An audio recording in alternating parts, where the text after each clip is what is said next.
Assalamualaikum warahmatullahi wabarakatuh.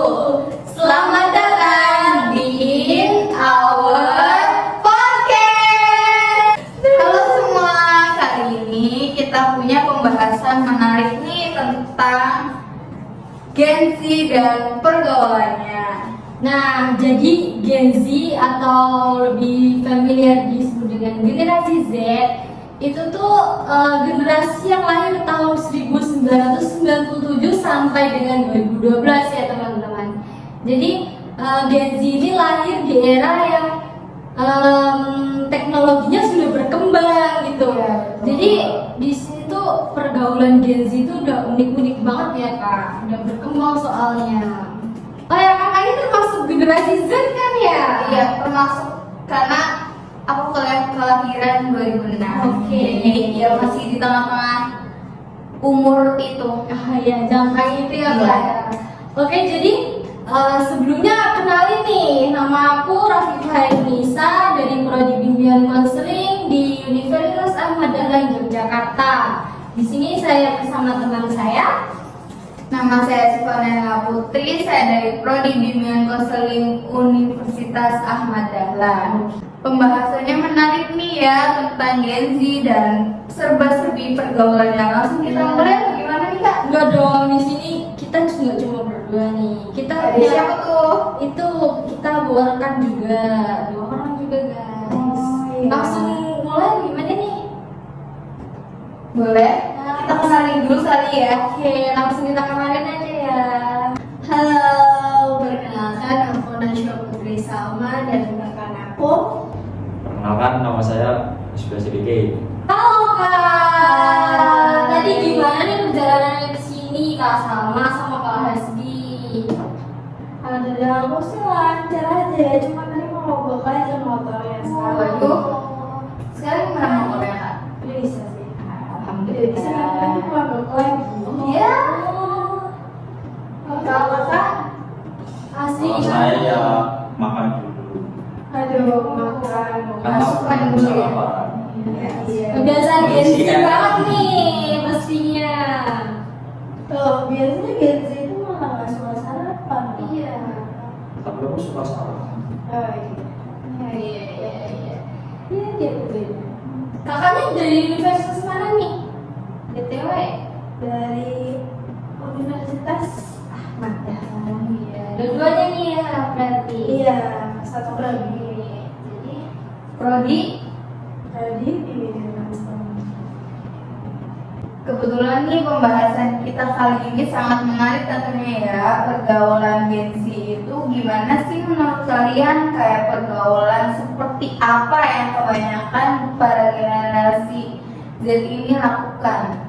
ya kayak di kesehariannya mungkin gimana, terus kayak di sosial medianya, lingkungannya, di keluarga gimana, bermasyarakatnya itu gimana sih pendapatnya? Kalau Gen Z sekarang ya, orang-orang kan nyebutnya kayak Gen Z itu sekarang lemah ya. Ya, Terlebih sekarang kita udah teknologinya udah berkembang pesat.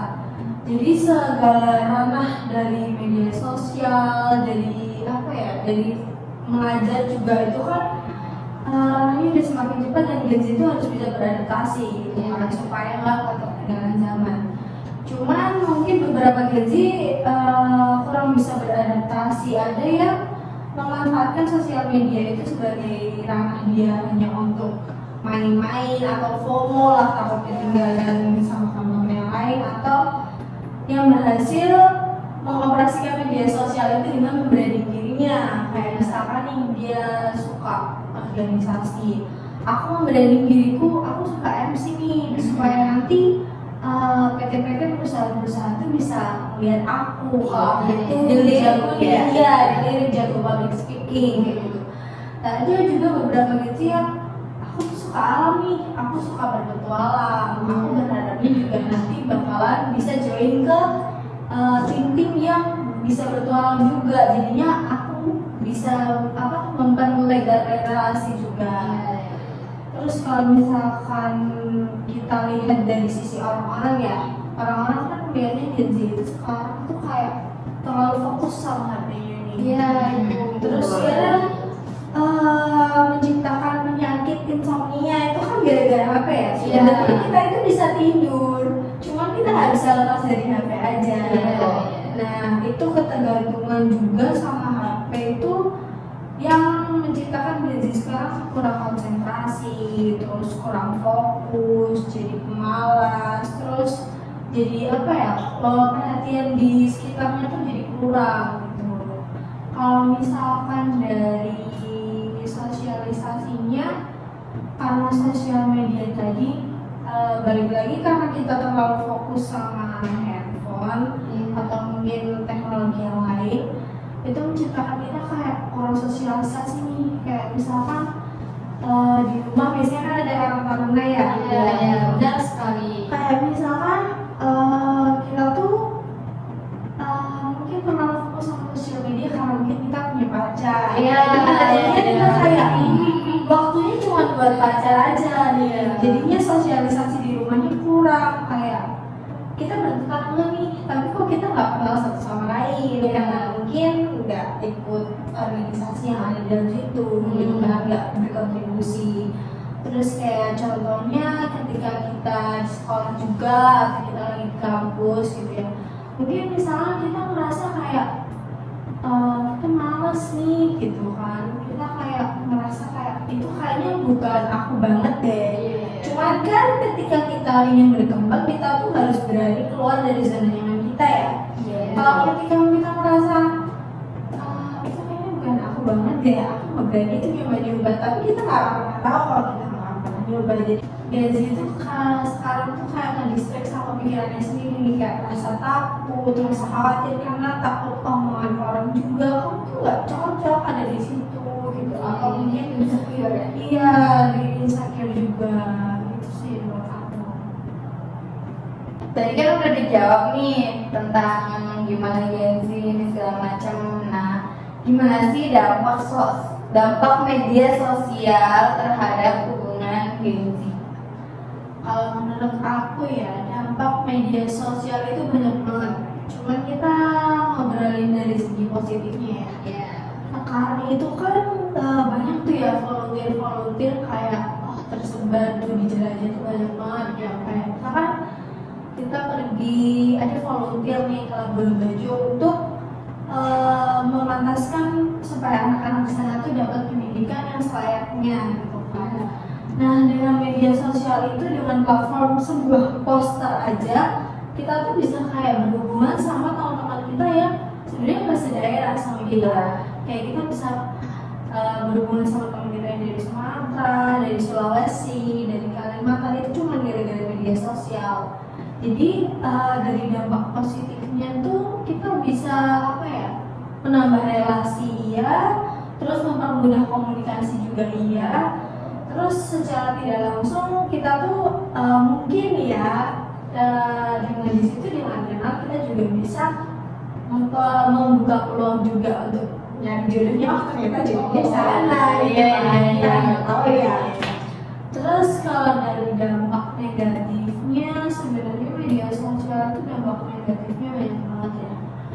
Kita lihat kalau misalkan di luar sana tuh masih banyak anak-anak yang soal satunya kurang. Kayak mungkin dia terlalu fokus nih sama handphonenya. Dia nggak sadar kayak kalau budaya kita kan ada orang tua lagi duduk kita lewat ya kita permisi ya duduk duduk.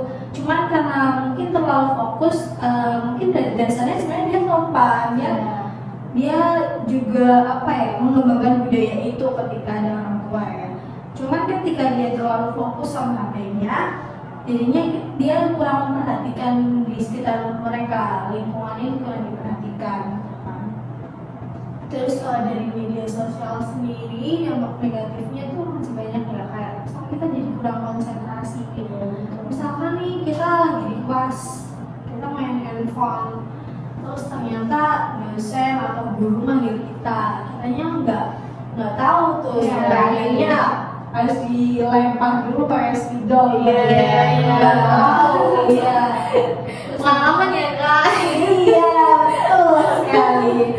Itu kayak sampai harus digituin, terus mereka bener-bener oh iya, aduh tadi ditanya apa gitu. Iya. Itu jadi mungkin emang nggak selamanya apa yang dia kerjakan di handphone itu salah. Mungkin dia bisa lagi ngecek orang tuanya, atau lagi ngabarin orang rumah, atau lagi ngerjain proyek apa, kita nggak tahu. Cuman mungkin penempatannya salah karena waktunya kan dari situ Kurang tepat ya. Iya, jadinya sehingga itu juga apa ya, stigma masyarakat itu jadi kesannya Gizi itu nggak tahu tempat gitu. Iya, iya. Dia kok main handphone di mana-mana gitu kan. Tapi dengan stigma masyarakat yang kayak gitu sebenarnya mereka nggak tahu sebenarnya apa yang kita kerjakan. Cuman ada beberapa orang yang memang menyalahgunakan media sosial di tempat yang salah juga. Kayak memang seharusnya mereka bekerja, tapi mereka fokus dengan media sosialnya sampai akhirnya mereka harus bawa pulang kerjaan mereka lembur di rumah.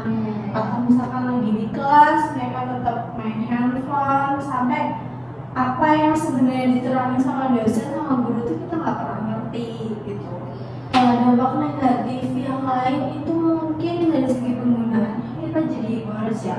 Kan handphone, alat teknologi yang lain itu kan pasti butuh listrik ya. Ini Iya. akan mengandung baterai juga. Itu ketika kita menggunakannya lebih lama, otomatis kita akan menggunakan listrik lebih lama juga. Karena apa, baterainya akan terkuras terus. Dan di dalam di handphone teknologi sekarang itu pasti butuh jaringan internet. Iya. Nah, dengan semakin lama kita pakai, semakin cepat juga jaringan internet yang kita punya, paket data itu habis. Orang juga iya, jadi beli terus. Apalagi kalau misalnya kita ternyata gamers gitu kan. Iya. Itu pasti kan cepet banget habisnya ya. Iya. Itu kalau misalkan kita mampu mengatur keuangan, mungkin nggak akan terjadi pemborosan dan kita dapat mengatur waktu juga, kapan main handphone, kapan kita bisa mungkin, kapan harusnya itu kita menjadi tugas-tugas yang nggak usah bersangkutan sama handphone sama sekali, karena handphone itu sebenarnya sangat-sangat mendistract kita gitu. Bukan handphone aja sih, sebenarnya media sosialnya, karena ketika kita lagi main atau kita lagi mengerjakan tugas aja dan di laptop, terus ada notifikasi WA atau ada lagi notifikasinya yang ditunggu-tunggu kan. Udah itu pasti kerjaannya bakalan kehambat gitu. Terus kita beralih ke yang lain. Kita karena untuk penggunaan teknologi sendiri itu kita nggak pernah sadar kalau waktu berjalan lebih cepat. Karena apa ya? Karena sosial media itu bisa membaca kita. Apa sih yang sebenarnya kita butuhin lewat sosial media itu? Sebenarnya kita lagi sedih, bakal muncul postingan-postingan yang akan memancing kita sedih. Itu kok sama sih, relate banget sih sama keadaan aku. Terus ayo deh aku mau sejauh dulu deh, aku mau galau dulu. Terus habis itu aku baru bersih-bersih rumah, atau aku habis ini deh aku baru siap-siap gitu kan. Tapi karena kita merasa nyaman ya, mungkin setelah kita dapat merasa dilayani ya sama sosial media, udah menggalau, terus itu kok kayak ada postingan-postingan yang bikin kita semangat, tapi habis itu kok kita stuck nih sama postingannya. Yaudah deh, 1 jam lagi.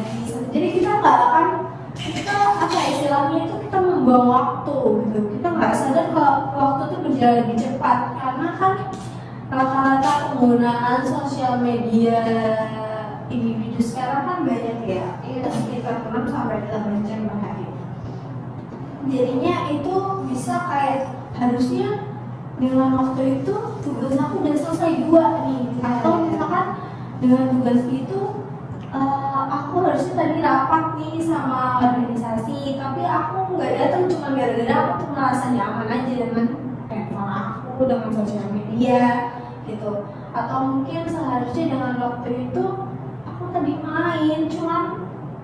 feeling so tired gitu kan. Jadi dia cuma fokus di sosial media aja. Menurut Kak Hasbi nih, bagaimana Gen Z membangun hubungan dengan teman-teman di sekolah atau di kampusnya?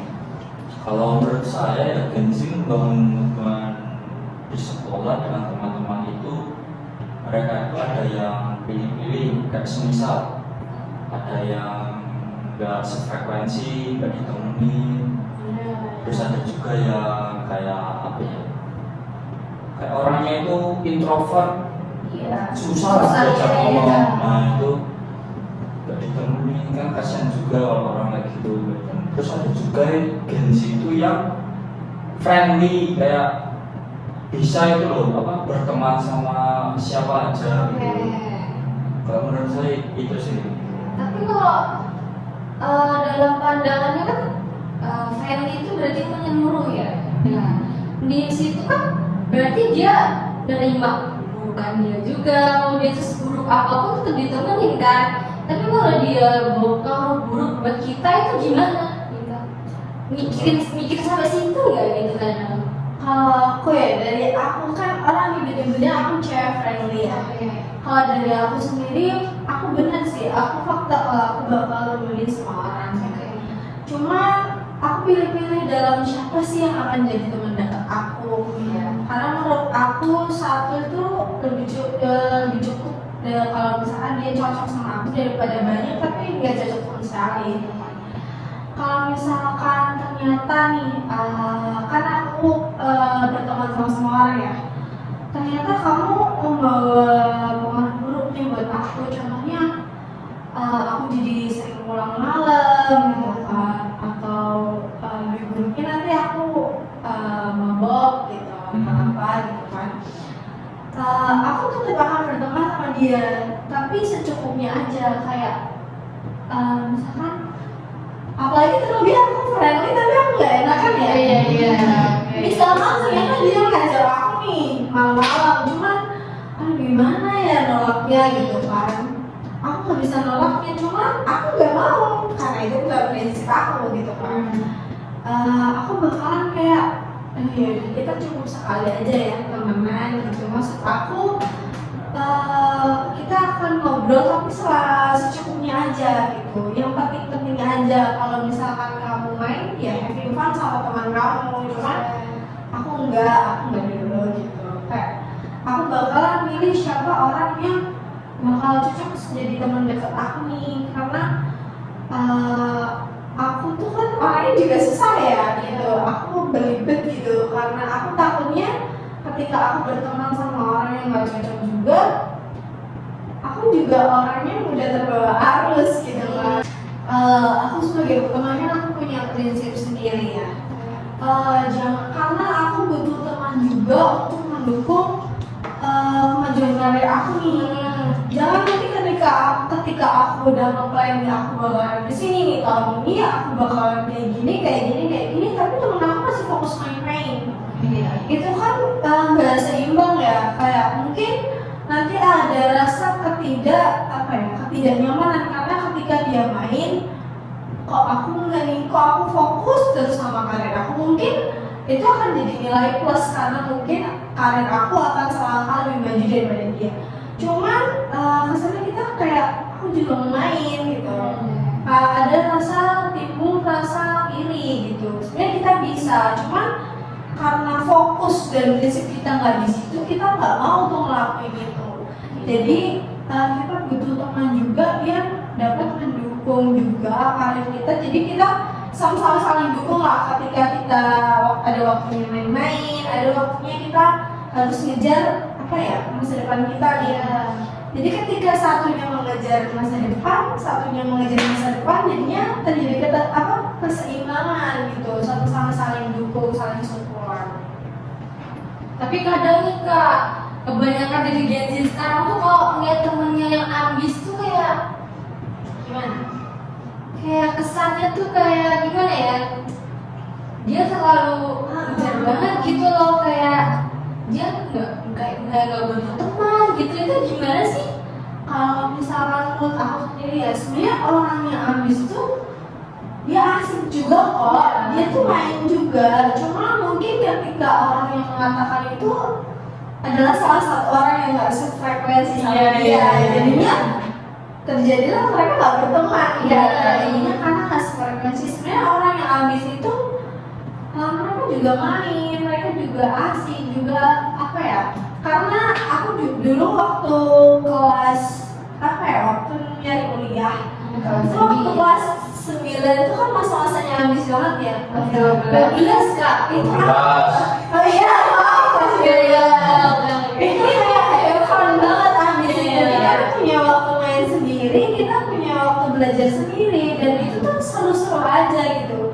Nyatanya kita fokus sama apa yang lagi kita kejar tuh seru gitu loh. Belajar tuh nggak apa ya, semenakutkan dan semembosankan yang orang-orang bilang.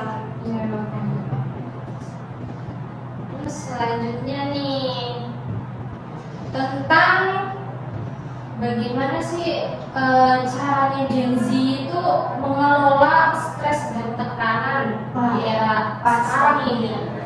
Kayak dilihat orang-orang tadi ya, kayak di kalimat pertama Gen Z itu kan lemah. Iya, ini Gen Z lemah. Menurut aku sebagai warga Gen Z, aku bilangnya Gen Z itu kuat sih, karena apa ya, ketika mungkin dukungan dari Gen Z itu kan butuh banyak dukungan ya. Sekarang Gen Z itu istilahnya tuh butuh kasih sayang full gitu lah. Entah dari keluarganya, dari temannya, lingkungan sekitar, atau mungkin dia butuh seseorang lain untuk mendampingi kemajuan dirinya sendiri. Kalau menurut aku support dari orang tua tuh penting banget, karena pola asuh orang tua tuh kan beda-beda ya dari kita kecil. Ada yang akhirnya aku terbentuk kayak gini, tapi dia terbentuk kayak gini, itu kan karena pola asuh yang berbeda ya. Dan pola asuh orang tua dari kecil tuh apa yang paling penting ditanamkan buat anak itu yang akan dibawa sama anak sampai dewasa. Terlebih kalau misalkan ternyata kita mengalami tekanan dari orang tuanya, itu pasti akan akan mengganggu psikisnya seakan-akan. Nah,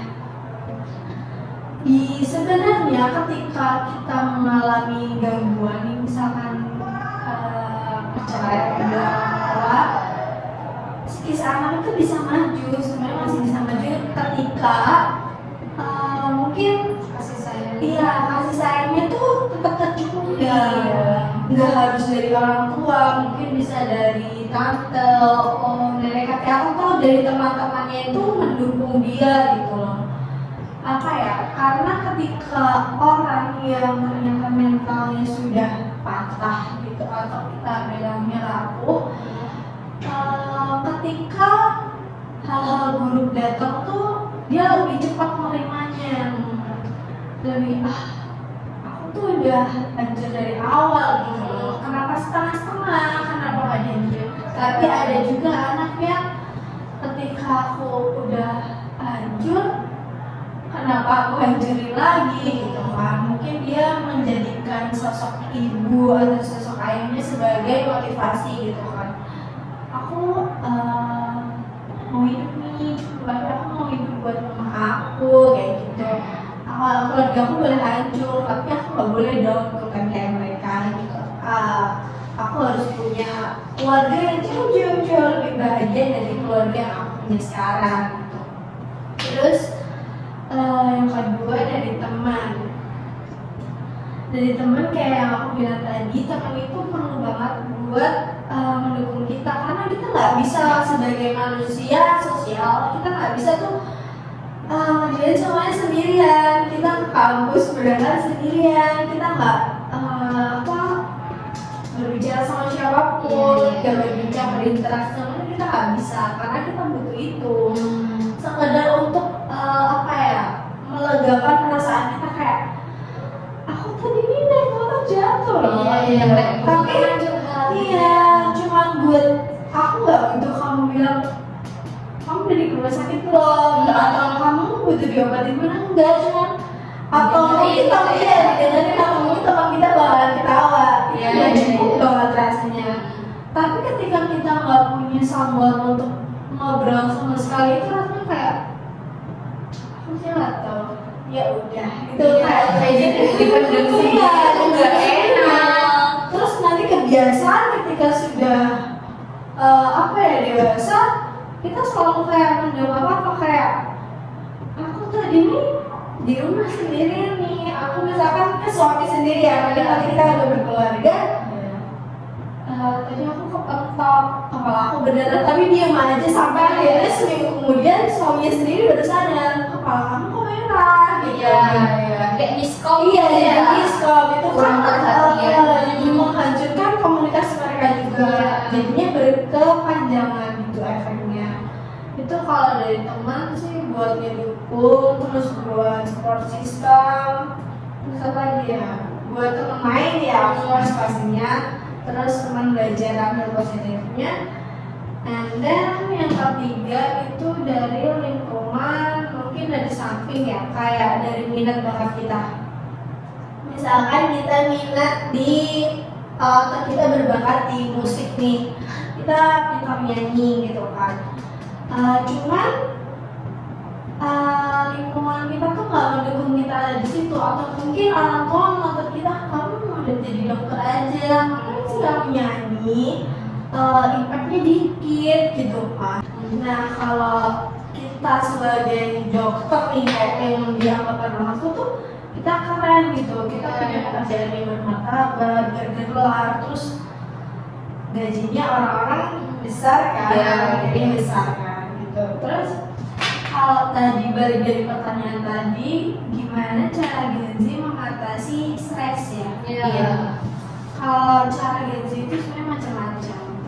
Dengan adanya tekanan-tekanan yang sebenarnya bikin Gen Z itu kadang capek gitu, karena kan era teknologi sekarang berkembang pesat ya. Iya. Gen Z juga harus bisa beradaptasi dan menyeimbangkan lingkungan juga, bisa menyeimbangkan sosialisasi yang tanpa sosmed sama sekali, dan kita juga harus bisa ngimbangin gimana sih cara pakai sosmed gitu kan. Terus menurut aku kalau untuk bagaimana caranya, dari sisi positifnya Gen Z itu pintar gitu beradaptasi sama teknologi. Kalau bagaimana cara Gen Z mengatasi stresnya sendiri, sekarang kan sering banget ya kita dengar istilahnya healing.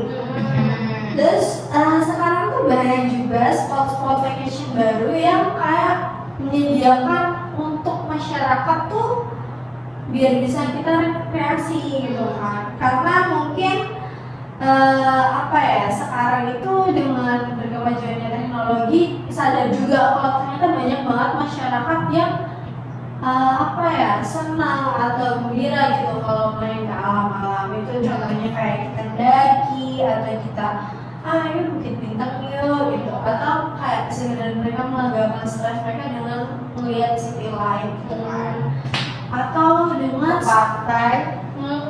kan ada yang kayak apa yang tren itu waktu itu Sabtu, ayo Oh, kita iya. teriak untuk melegakan perasaan kita. Di pantai kan luas ya, bisa teriak. Yang kayak 1, 2, 3. Iya. Itu kayak TikTok. Iya, tapi itu cukup melegakan sih jujur, karena aku pernah nyoba dan itu ternyata melegakan karena lucu mungkin ya. Terus ada juga sekedar mereka healingnya dengan sosmed gitu. Ada yang happy gara-gara lihat video-video lucu, atau dengan aku suka anak-anak, aku mau lihat AB Iya, aku mau lihat Ritsuki. Ritsuki gitu. Lucu banget. Ya itu kayak udah cukup terhibur dengan apa ya, nutupin kestresan mereka gitu loh. Tapi ada juga yang ketika stres kita butuh me time nih.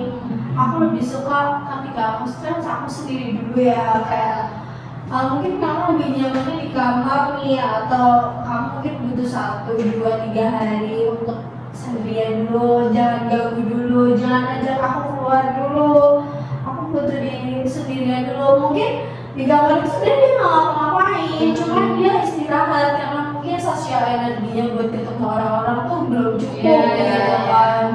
Terus dia kayak ya sama, dia di kamar cuma scroll atau nanti makan ke dapur, mandi, udah habis itu balik kamar tiduran untuk recharge energi lagi. Terus ketika dia merasa udah cukup, ya dia keluar sama temennya. Aku udah cukup beraktivitas buat kuliah lagi atau buat kerja lagi. Terus lagi ya, kalau untuk Gen Z sekarang mungkin kita sering mendengarnya banyak terjadinya Gen Z itu yang melakukan percobaan bunuh diri ya. Kalau dari aku sendiri sebenarnya ketika aku mendengar kasus itu, yang ada di pikiran aku itu ketika dia kurangnya support system sih, karena dia nggak bisa ngomong sama orang-orangnya apa yang dia rasain. Even sebenarnya itu tuh mungkin menurut mereka itu masalahnya kayak udah berat banget nih, aku malu buat cerita sama mereka. Cuman sebenarnya kalau kamu share ke teman kamu itu masih bisa diperbaiki, masih bisa diterima, karena sejatinya sendiri kan Allah aja maha memaafkan atas kesalahan-kesalahan kita ya. Jadi sebagai manusia kita punya hak apa buat judge masalah yang dikasih Allah sendiri buat kita gitu kan. Nah kalau buat aku mungkin kita sebagai manusia bisa lebih care aja sesama kita, lebih peduli, lebih peka gitu kan ya. Karena kan gak semua orang nih bisa nyeritain semua apa yang dipendam tuh sendirinya. Ada yang harus dipancing dulu atau ada yang butuh ditemenin dulu untuk meyakini mereka kalau mereka sebenarnya berharga di dunia gitu. Terus kayak pengaruhnya zaman sekarang tuh kalau di Jogja nih yang nggak sembuh-sembuh tuh kelitih ya kak ya. Nih itu udah lama banget ini. Ini gimana ya kontrol dari orang tuanya, dari segi pergaulannya tuh gimana kak? Soalnya kan udah lama banget ya ini kasusnya udah nggak tuntas-tuntas gitu. Kelitih sendiri kan sebenarnya mungkin banyak orang yang belum tahu ya, kelitih itu keliling golek getih yang artinya keliling nyari darah gitu. Jadinya emang targetnya itu mengancam nyawa ya, melukai seseorang. Iya. Kalau kelitih dari kelitih sendiri berarti dia dari orang tuanya sendiri, berarti dari rumahnya nggak ada pengawasan, nggak apa-apa. Iya. Mungkin Diam-diamnya ngelakuinnya.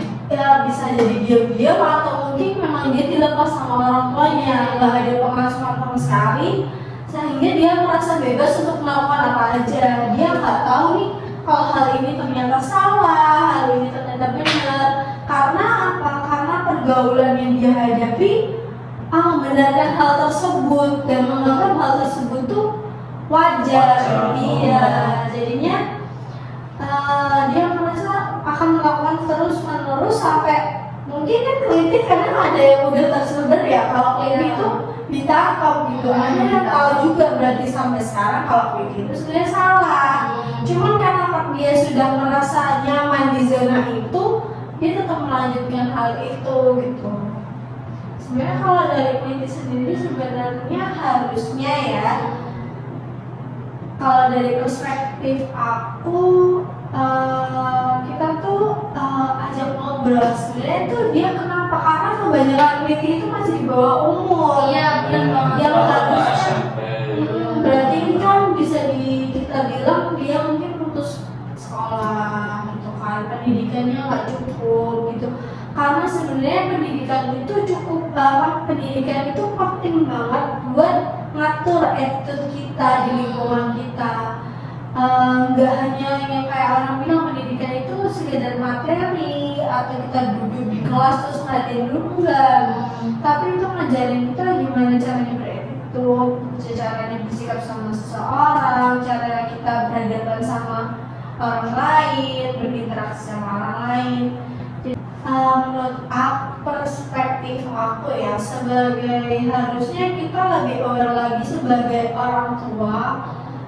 Ketika kita melahirkan seorang anak, kita bertanggung jawab penuh atas anak itu sendiri. Gitu kan. Jangan ketika kita melahirkan karena kita merasa tidak berkecukupan ekonomi, aku lepas aja lah, nanti dia cari dunianya sendiri, dia mencukupi ekonominya sendiri, enggak gitu dong. Ketika kamu memang mau melepas, pada akhirnya kita memang akan seperti itu. Cuman kita harus membekali dia bagaimana cara hidup, bagaimana cara hidup itu sendiri, bagaimana dia harus bersikap. Jadi sehingga seharusnya orang tua itu juga bertanggung jawab atas pendidikan mereka, karena mereka berhak mendapatkan pendidikan yang pantas gitu kan. Dan dan menurut aku juga setiap anak itu kan berhak mendapatkan pendidikan ya. Dan orang tua otomatis berkewajiban untuk memberikan mereka pendidikan yang pantas gitu, fasilitas pendidikan yang pantas gitu. Karena negara juga berkewajiban untuk memberikan pendidikan kepada anak-anak kan. Nah, kalau menurut aku sendiri, pendidikan itu selain mengatur istilahnya bukan memberikan materi aja gitu kepada kita bukan cuma duduk merhatiin guru terus pulang gitu, enggak. Karena ada perbedaan ketika kita memang misalkan nih kita cuma cukup lulus SD dan orang yang lulus SMA itu pemikirannya beda dan bersikapnya juga beda terhadap lingkungan mereka gitu. Nah, di era kemajuan sekarang nih Kak, kan kebanyakan dari generasi sekarang tuh berpendidikan tinggi tapi tidak memiliki adab. Gimana itu Kak? Kan kayak contohnya yang akhir-akhir ini viral kayak tentang koas dokter itu kan seenaknya sendiri dengan menggunakan jabatan orang tuanya gitu, padahal itu kan sudah dari ketentuan kedokterannya gitu, dari gimana dari segi adabnya gitu. Menurut aku memang kita nggak bisa maksa atau kontrol semua orang tuh harus sesuai dengan apa yang kita mau gitu kan ya. Misalkan tujuannya tuh manusia berpendidikan, kita harapkan dia mempunyai akal, wawasan, dan pribadi yang baik. Cuman kita nggak bisa tuh maksa semua orang akan seperti itu. Pasti akan ada beberapa orang yang mungkin dia berpendidikan tapi tidak beradab, atau dia beradab tapi pendidikannya kurang gitu. Kalau menurut aku, ketika ada kasus yang seperti itu mungkin dia mengalami kegagalan dalam pendidikan itu sendiri. Karena ketika kita ada di sekolah, ada di kampus, pasti guru itu mengajarkan bagaimana kita cara masuk ke kelas. Mungkin dia mengetuk pintu gitu kan, atau dengan adanya bersalam. Jadi hal-hal sekecil itu tuh sebenarnya juga termasuk dalam pendidikan di sekolah itu sendiri secara tidak langsung. Jadi ketika ada kasus seperti itu mungkin ada kegagalan dalam pendidikan itu sendiri dari manusia itu sendiri, tapi bukan dari institusi itu, melainkan dari pribadi itu sendiri. Selain itu kan bisa juga contohnya kayak dari ilmu agama mungkin kan juga bisa Gali gitu ya. Iya. Gali. Teknologi di era sekarang kan makin canggih nih, dari media sosial, konten kreator dan sebagainya. Sebagai Gen Z, menurut kakak-kakak ini bagaimana teknologi dapat mempengaruhi pergaulan di era Gen Z ini? Kalau teknologi sendiri kan sekarang tuh kayak banyak tren TikTok ya. Ya, itu. Tapi mungkin kalau kita melihat dari segi positifnya dulu, kalau dari segi positifnya tren TikTok tuh bisa mempererat ikatan kita gitu dengan mungkin yang jadinya dari kita nggak deket nih gitu, terus kita kayak bikin yuk terus jadi seru, jadi asik, jadi lebih dekat lagi. Terus dari teknologi sendiri, dari pergaulan mungkin kita harus lebih nyari-nyari lagi, karena nggak semua yang di media sosial itu bisa kita serap dengan baik gitu kan. Karena semua orang bisa akses sosial media, usia dan kalangan berapapun. Jadi kita nggak tahu sebenarnya di sosial media tersebar itu tuh sebenarnya tuh benar atau tidaknya, baik atau enggaknya gitu. Cuman kalau dari segi negatifnya untuk tren TikTok sendiri itu kayak misalkan nih, kayak kita lagi di tempat umum, kita kadang apa ya, FOMO nih pengen ikut tren TikTok sampai akhirnya kita nggak tahu tempat ya di ruang publik yang seharusnya kita nggak melakukan itu, kurang tepat lah istilahnya. Kayak misalkan kita mengganggu, mungkin kita lagi di kelas, ada dosen, ada guru di situ, Terus kita bikin tren TikTok yang seharusnya kan kita bisa tuh bikin nanti aja kalau nggak ada dosen, tapi mungkin karena FOMO atau nggak pengen ketinggalan, kayak gitu. ya jadinya maksain diri lah gitu kayak gitu. Jadi itu sebenarnya hal-hal yang nggak seharusnya diikutin gitu. Kita harus bisa nyari-nyari apa sih yang baik, apa yang buruk, apa yang benar dan apa yang salah. Jadi kesimpulan dari podcast kali ini yaitu kita harus berhati-hati dalam bermain media sosial. Harus pintar-pintar untuk membedakan gimana baik buruknya dari pengaruh media sosial sekarang ini di era Gen Z ini. Dan dalam pergaulannya sendiri kan di Gen Z itu unik-unik ya. Jadi kita harus bisa mengendalikan pergaulan kita di era sekarang yang mungkin bisa saja menyesatkan kita sewaktu-waktu gitu ya. Oke, sampai di sini dulu pembahasan podcast kita kali ini. Sebelumnya terima kasih kepada kakak-kakaknya yang sudah hadir gitu. Mungkin menyita waktunya sebentar ya tadi Kak ya. Terima kasih atas pendapatnya gitu. Sampai jumpa di podcast selanjutnya ya guys ya. Jangan lupa Like, comment, and subscribe. See you.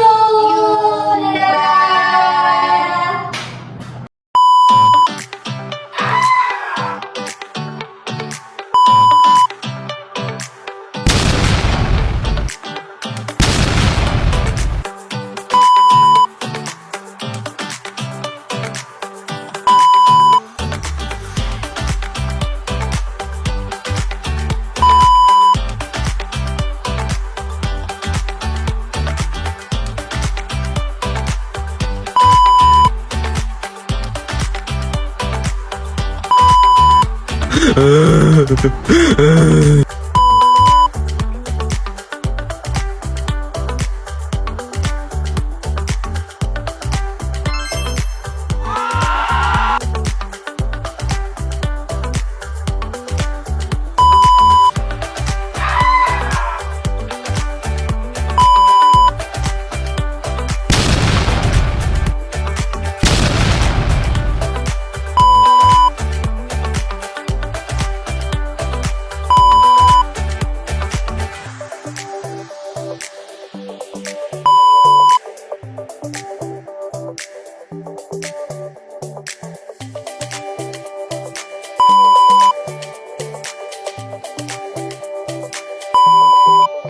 Ah